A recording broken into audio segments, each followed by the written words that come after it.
Welcome back to 33 Conversations podcast. I'm your host, Michael Appany. And today I'm joined by Corinne, the CMO, three-time entrepreneur, and founder of CAC Media and Publishing.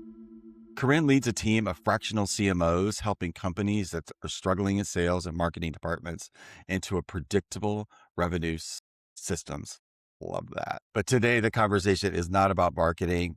It's about that stage of building that most founders experience and almost nobody talks about except for here on this podcast. Corinne, welcome to the pod. How are you doing today?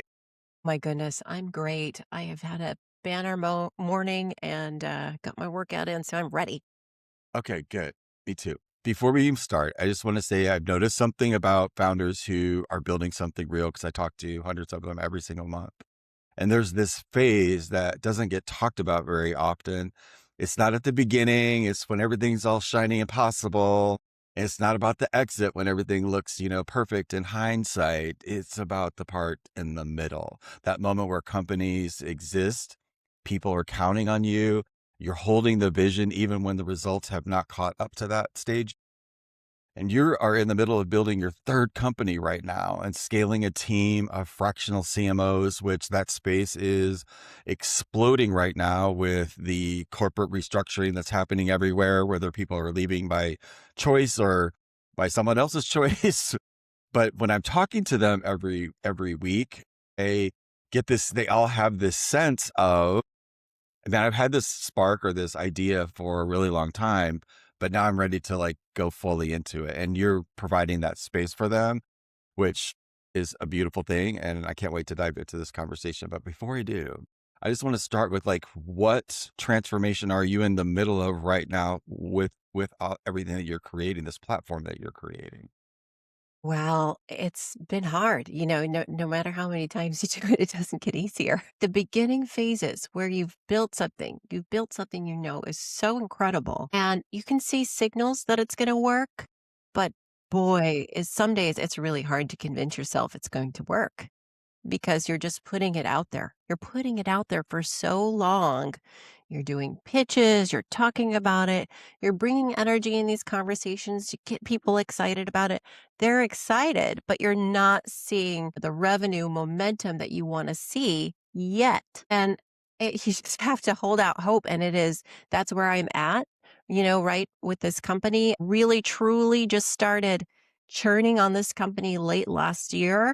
And so I'm in it. I'm in it again. And Is there I any, just have to hold the hope. I got it. I'm holding it with you. It's it's all of that, which has always been there. But now there's this other context of the world actually shifting underneath our feet at the same time. What's different about this time that's different than the other times that you went through this experience that you're noticing? Yes, this is a post-COVID world. And so people are deeply lonely, but they also do not want to leave their house. Yeah.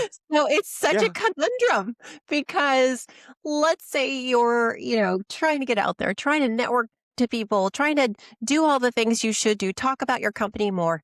How the heck do you do that when people don't show up? I think I saw a stat came out from Eventbrite or one of these big ones. People It's insane. register and 20% show up to things. It's not even that. I started one here last night. It was the third or fourth week that I started. It's a practical philosophy club. It's an amazing idea. It was one of my podcast guests that had it. It sparked a conversation, and he's got them in 55 cities around the world. I'm like, I'm bringing it to St. Louis. I Yeah. started, I'm having 5 or 6 people show up every week. And my conversation last night, the topic was loneliness. And I had Yes. 2 people that showed up. We were lonely in our lonely conversation. And we were talking about Yes. this exact same thing. I've got 50, 55 people that have signed up in the group. Yes, I want to be a part of this. Tell me all about it. None of them show up. Or if they do, they'll call the day of, and 5 or 6 of them will just be, can't make it tonight, can't make it tonight, can't make it tonight. And I've talked I to other know. event producers that they say the same thing of, you're not counting on 25% no shows the day of, you are missing something. But what Yes. the hell? What the literal hell is going Yeah. on? I think that COVID was a catalyst for this behavior change. People want in their mind and heart to meet in person, but then when it comes to it, we have so much coming to us digitally online throughout the day. It feels so frenetic that when we come to the point where we can go to meet people in person, there's no gas left in the tank. People are just like burnt out because the rapid pace of which we communicate is so high. And so I think this loneliness is it sort of feeds on itself. Like the more that you are online, the more it's hard to get away from online. And then so you're left with kind of this void. Gosh, I'm trudging out there. I've got to do it alone. So it is so true. And I think some founders are more prepared for it than others. People have said this silly phrase like, "It's lonely at the top," for a long time, but you don't really get it until you're in it. In it. Just Yeah. how, because 'cause you've got this vision, you can try to explain it to people the long term, and they go, "Oh, that's great," or you even have some people you go, "I don't know about that," and, you've got the negative Nancy's that come out, but either way, you're carrying it all. It can be lonely for sure. Do you think have you seen anything besides what I probably got a little too emotional about that, but, like, the it's so frustrating. I feel like we're at that crack, like, something's got to give here. This can't you know, even in transformational work, like I've done for 35 years, two things cannot be in the same space for very long, like two competing values or two competing belief systems, because it creates so much havoc. But I feel like that is what's happening right now. There is this, yes, I know this, but there's this other thing I can't be in action with the thing that's going to solve this. And it's Yeah. created this like weird limbo thing that Yes. is really weird, especially building a company or community or building anything because it always takes people. It takes people. I think small, intimate groups are gonna be it. I mean, I think what you're doing with that group you just described, the lonely group, I don't know if that's what it's called, but I think it sounds wonderful because, even if you don't get together all the time, when you do, you feel like you have a community of people who that you can really connect with in an authentic way that is not risky, right? I think when people go out to the old school format of large networking events, there's so much fear going on that people can't, they're not practiced, right? After COVID, they're not practiced at socializing this way. And there's just some fear and hesitation and overwhelm. So I think small groups are going to be it. And that's what I'm starting to do is to try to show up in small groups in a really like authentic way where people are going to appreciate, that we're bringing people together. I'm still going to keep standing, and it's called Practical Philosophy Club is the name of Okay. the group. And each week we talk about different subject or topics. So last night's topic was loneliness, and that's why we were all sitting there alone. But we still even though it's 3 of us, we still had an amazing conversation that Yes. probably wouldn't have happened if it were more people than that. There's always that element too. So it's not about the number or the attachment to it. It's just about the noticing of this, like this, 2 things happening at the same time. So like for Mm. you, as you're building, you're at the beginning of it, like what is different emotionally for you this time? Or have you noticed anything about you're taking on a platform or building a business where you're supporting other fractional CMOs in the space that they're creating because, they've had, or what I've been hearing is confirmed for me or not, they had the support system that was sort of invisible that when they're Yeah. not in that space, still being the CMO, doesn't have that network anymore or that net of that connectivity, and it's jarring. I've heard it's like Yes. it does something to the nervous system. There's a tension. It's preventing them from having results. Like there's a lot of like, what's your take on that from where your perspective is? Yeah, I want to talk about this two different ways. So, from the fractional perspective, right, the people that I'm working with are top of the top. I mean, they're experts. They've worked for Fortune 500 companies and they've helped scale SMBs. So they've done both, and they're helping the people who are in the messy middle, right? Like doing like about 10 million ARR annually, right, revenue, and they're helping them figure out how to go enterprise, really up level all their systems and strategies.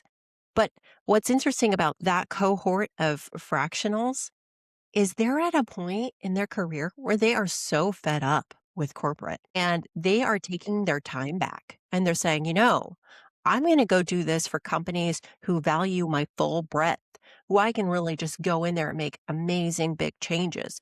So there's some fear and trepidation around running a business and running a company. And that's where I come in, right? Like, so I do the operations for the business, run the company. They're out there working for these clients who really, really need their help, and they get to just be the brain, right? And not have to do the operations. So that I kind of create that comfort for them. So that's the fractional side.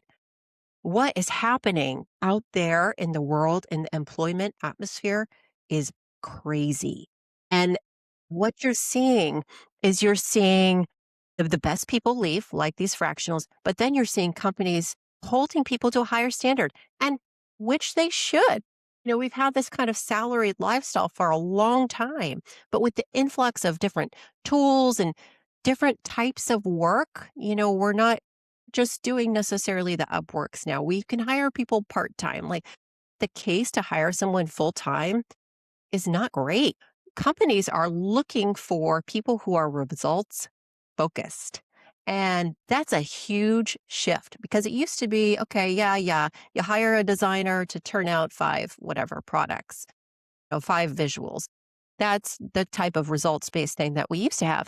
These days, totally different. I'm like, we're going to maybe not do that FTE, and we're going to hire someone who the whole thing is you better bring results or we don't pay you. And that's a big shift. And I think it comes out a little bit of scarcity, right? Like the economy's been, churning and growing, and it's been disrupted largely by AI and other factors. And so they're looking for scrappy results based initiatives and programs and people they can partner with to do that. So it's totally different than it used to be, and everyone's sort of reeling about it right now. because that's not really real in reality. No. That's not what if there was that button, the world wouldn't look like it looks right now. It Yeah, requires that human part to be present, to connect, like the connection, and I believe authenticity is the new currency.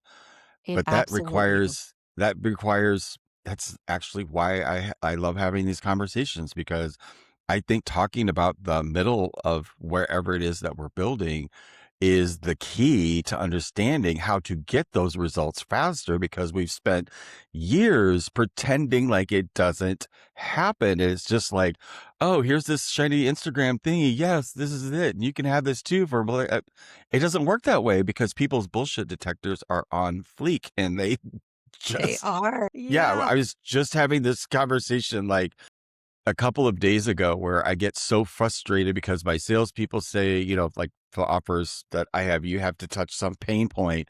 I mean, I get it. I've done, I understand. But is there some point that human beings are going to be awake enough that we can talk to each other about, I have this amazing thing and I don't want to literally activate your nervous system to try to sell you something, because every sales tactic that's ever invented since the history of Yeah. ever revolves around working some sort of trick around our monkey mind. And I I'm know. like, I know. can we just get past this part that we can see our value again? Like, it's so extraordinary that this is not being talked about in my Yeah, world. I could I be think crazy. I don't know. no, no, no, you're totally right. Nobody's talking about this. Authenticity is the number one thing that a brand, company, or individual, no matter how you're selling, has. And especially now that value of coming authentically has just boosted right up. So if you want one differentiator to put out there and to just press on the button again and again, you're right. It's not necessarily the pain points. Sure, you have to share like what problem you're solving for them, right? Like it has to be a burning problem, right, that you're solving, but you have to do it in a way that just comes with your truth. And when you do that, it resonates with people. Now, I'm not saying this is the best example, but just think back to the biggest brands, right? Let's take consumer product goods, right? Like Coca-Cola and Pepsi. They were not selling Coke. They were selling happiness. They were selling emotion. They were selling joy. So I think in this kind of atmosphere we're in, where AI is helping churn out content and by its nature, homogenizing, so everyone sounds the same, we have to be the gatekeepers of that as business leaders. You have to come in and say, this isn't true. Like, it sounds great. This sounds great, but it's not true to my brand. It's not true to our tone. And I have a whole thing on like AI policy on the website and policy template. So you can create those gates within your company so that people, your marketing people want to do the right thing. They really, really do. Your salespeople want to say the right thing, but you have to guide them to make sure they're using the efficiency tools that exist, but it's not getting diluted. And your brand and your person is coming with authenticity. So I'm so glad that you're holding authenticity as a core tenant of this Yeah, podcast. It's so I cool. almost want to become militant about it. It's like I'm like I see it. Once you see it, you can't unsee it. Like it's yeah. So I'm gonna get it, and I'm holding the space for all of it, but I'm not losing that because I know that that's where it's at. Past this prologue, I want to talk about your 2008 turning point because I think on some level it's not the same, obviously, but we're all going through the same sort of thing, like where we had to dig down and get scrappy. Share with me your that viewpoint because I think it's so relevant to now, like your story about it. Yeah, I love that. I think there's a lot of parallels to 2008 and what's happening now, right? The job market, the economy is changing. It's not the same. It's changing. But in 2008, 2007, I just moved to the city, the big city in Seattle, and I got a big corporate job. I was in HR doing staffing. And when the recession hit, you know who's the first to go? HR staffing people.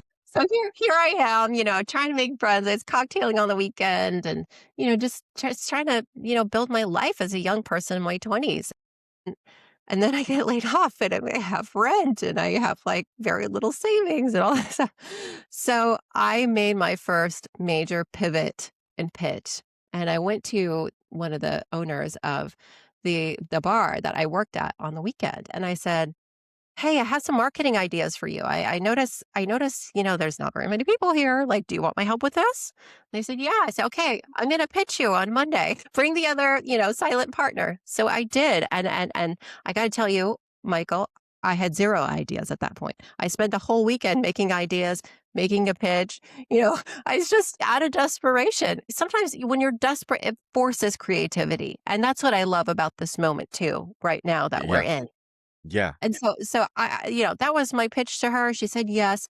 And at the time, I didn't realize she had started 4 different companies by then. She was on her 4th business. So that woman, the owner, became a mentor to me. I watched what she did. I learned from her for about a year or 2. And then I said, "You know what? I'm going to start my own company." Want to know why? This is what's interesting. People kept telling her, "I want a Corinne. I want a Corinne. Oh, I wish I had a Corinne." And so I started to listen.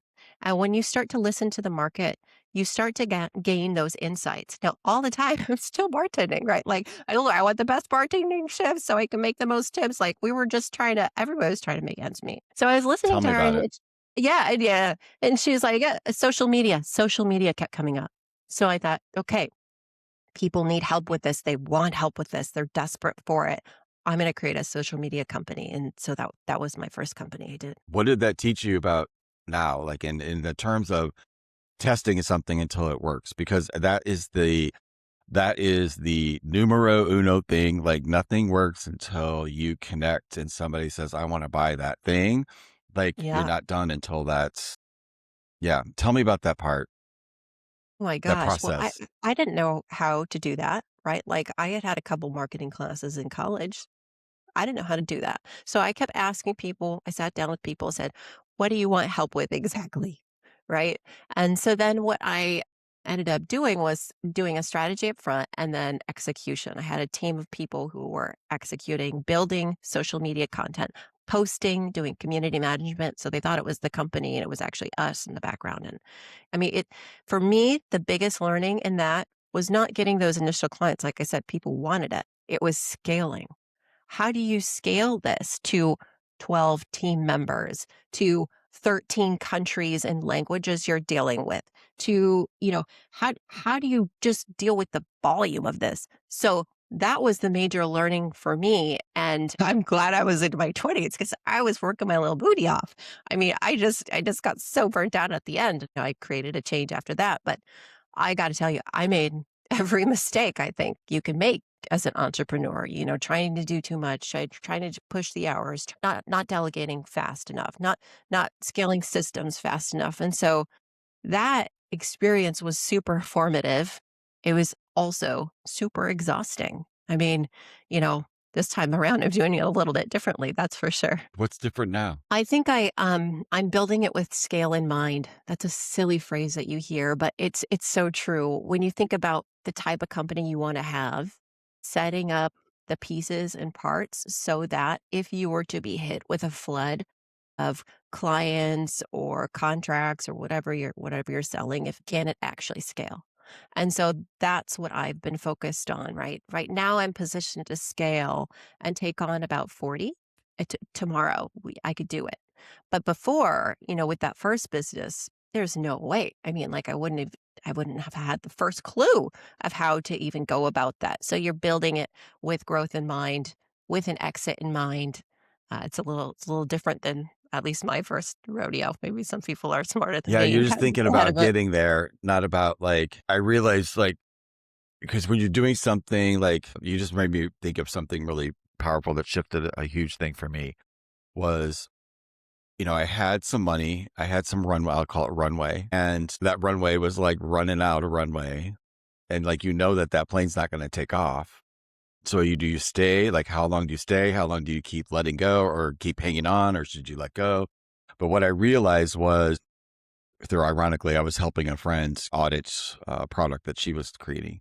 And it was like learning this one particular section was like, what values are you bringing to the table? Because Yeah. there's only one that runs the show, and you got to make sure that you don't have competing ones. Otherwise, you're going to feel stuck. And I was like, oh, hello, I feel like that right now. Let's look.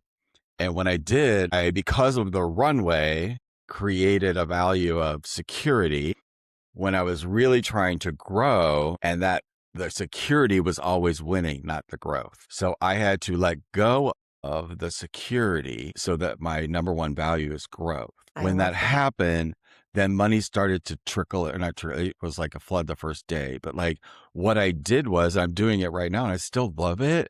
I just started figuring out, because I have low monthly expenses. I'm grateful for that. But like, it doesn't cost very much. But what I did is I just started doing gig stuff. Like, I drive Lyft just to make sure that I've got my shit covered. And so I don't have to think about that, and it takes that off. So I am staying in growth mode.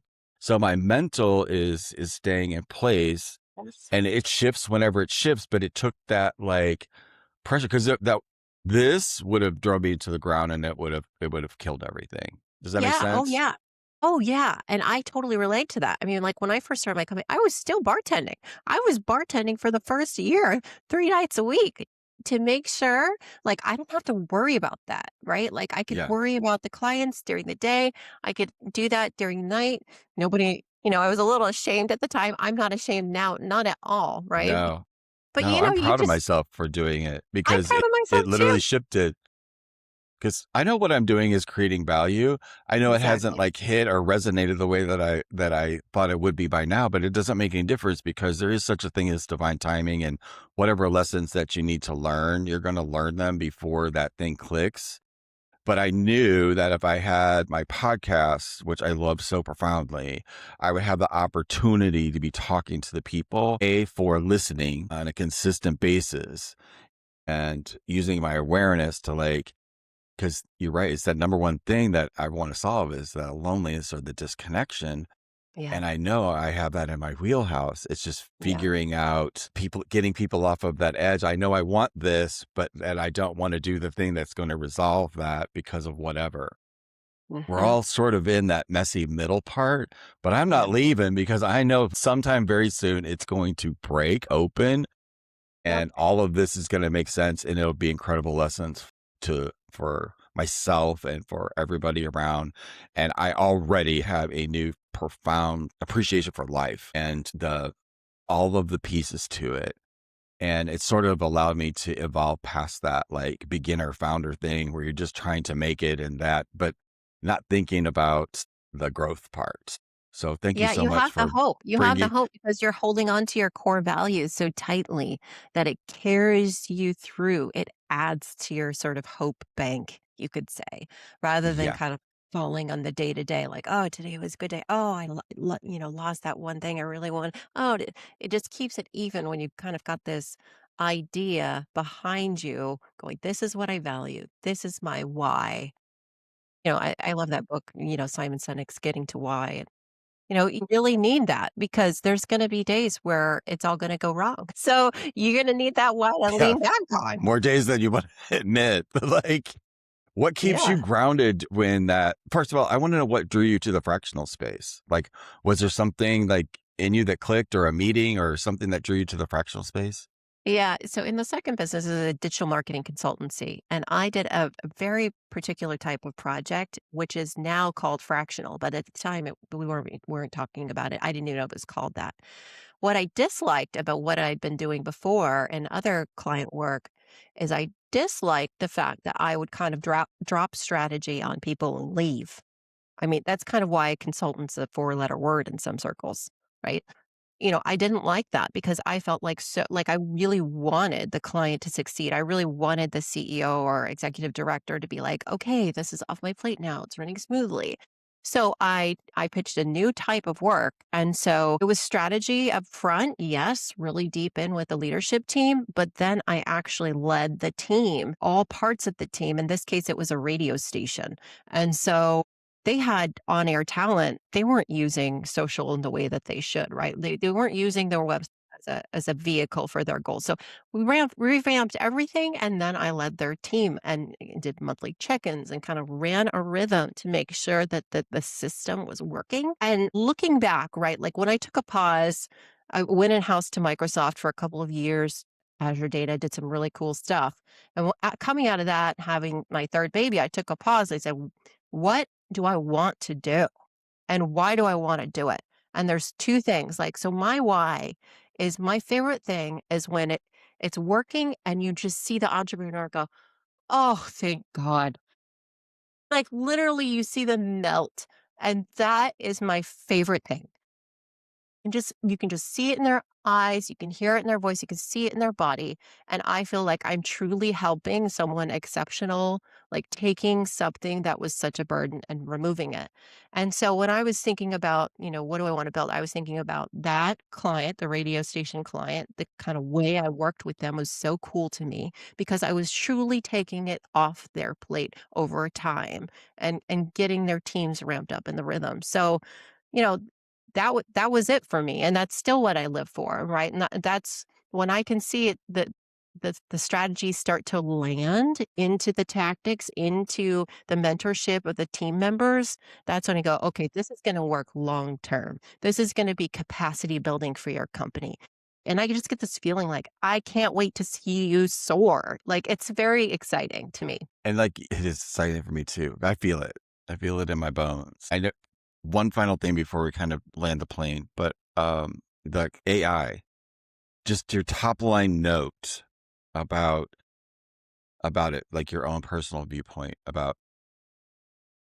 Do you have any Use the thoughts about it? efficiencies use the efficiencies, make sure it's authentic. Do not if anything even feels like off-brand or that you're selling out or maybe that AI agent's a little cheesy, do not do it. Uh, because it's evolving really quickly, and I think what's gonna happen with the full tool landscape is the very best tools are going to be integrated, purchased, built within the existing best tools. So you got a lot of churn going out there, people trying new tools all the time, which is okay, but you got to think about your own time. Like, is that how you want to be spending? Is that your highest and best use? No. Like, you can try some things, but wait for the sifter to shuffle out what's not good. And it's coming. I think in the next year, we're going to see the cream rise to the top and get integrated into our favorite tools that we already have. It's going to start to be clear, this ecosystem of Yeah, I good already see it. tools. Yeah. just chill, okay? Don't, for the sake of your brand, for the sake of your personal representation, if it gives you any ick whatsoever, just avoid it. It's not worth it. Yeah. And that, to your point, and to put a nail in that, AI cannot do the branding thing. Like, I'm sorry, it cannot. It has to be the connection and the mirroring of that connection with clients or what we're helping people to discover. It requires communication and that gut check, that thing that only human beings have. Um, yeah. So I love what you said about it being a tool and not buying into the fear. There's so much fear everywhere. At some point, it's like, yeah, let it be. It's Let it be. This But is what happens with every innovation. I mean, it I'm does. sure when email rocked out, people were just like, "I don't know. I'm never gonna be able to Well, it's send like letters Google to when my Google friends." first came out, nobody knew how to use that or what it was. And now, because I've been working with it for a couple of years, and I use it to build websites and like take my crazy ideas and like create structure with them so that if I have an idea, I have all of the information in one spot. But I'm not using it to create something. I'm using it to like help me flush out the things that I want to have be real in the world. But what I learned is it's just like in Google or searching for something, you have to know how to speak to get the output. And that's the thing that's dinging with me so strongly in the last couple of months is being so present to, this is a really great way to land today, being present to the end. What is the end output goal thing that we're trying to do, build, or see in the world? And Mhm. that part gets left out when we're in the messy middle, and it's hard to see that light at the end of the tunnel. But without it, you're never getting out of that tornado. You have to see that end, and that's like what I'm bringing into everything that I'm creating now. Even with the growth, I'm starting to think outside of the security and like how that shifted everything, because I don't want to stay stuck here. I want to. Yes, I love you can't build anything unless you have a clean slate. It's absolutely true, but it does not mean you have to stay on that clean slate and struggle bust your way out of it. There's people that's still in the world that care and are authentic and want to build something that's meaningful in the world. It's still within us. I still have these conversations. It's still there. I get it from you too. Like you're wanting to use your life to build something meaningful to help a group of folks that are in need because they're in a new territory. Yeah, and that's what it's all about, right? Like having that deeper meaning and tying it to what you do every day. Yeah. Well, thank you so much for sharing your little bit of your story with us today. It was really profound, so timely. I'm so glad that you're doing this, and I can't wait to continue our conversations Thank you for as we move making this forward. space. It's important we have somewhere to go and hear other stories. So thank you. I agree. And for you guys out there listening, someone that finds it, oh, I forgot, you still got a closing question. We're not going Oh, anywhere. oh, Sorry. So, are you ready for your closing question? I'm ready. Okay. Okay. So when somebody finds themselves in that lonely middle part that we were just talking about, building something that they have been dreaming of that's meaningful to them, what do you want them to remember about themselves? Just making the decision to build something, to be an entrepreneur, you have already won. And it is really hard to remember that.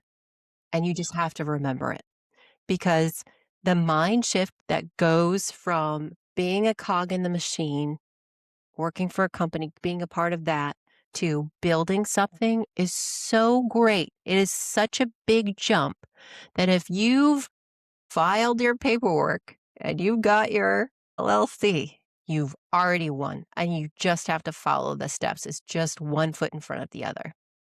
Yeah. Oh my God. Thank you. That's brilliant because we don't think like that. Yeah, I mean, it's hard.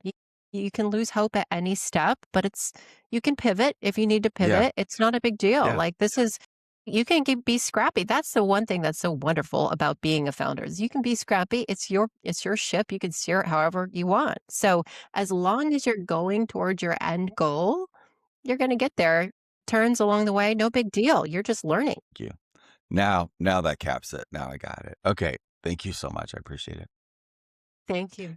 To you guys out there listening and you're building something meaningful, it rarely, if ever, ever looks the way that you imagined it at the beginning. No matter how much I wanted those things to be true, it never does.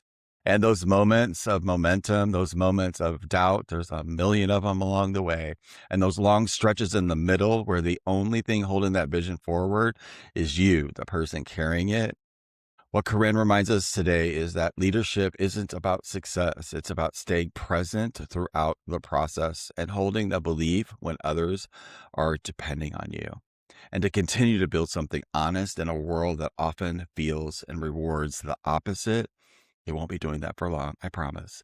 But maybe today is the day that we begin a new conversation with yourself about what you're building and how you want to evolve the way you're building it as you move forward through it. Remember, there is no right way. There's just a conscious choice, one right after the other. And we will see all of you in the next conversation. Bye, everyone. Have an amazing day. Bye-bye.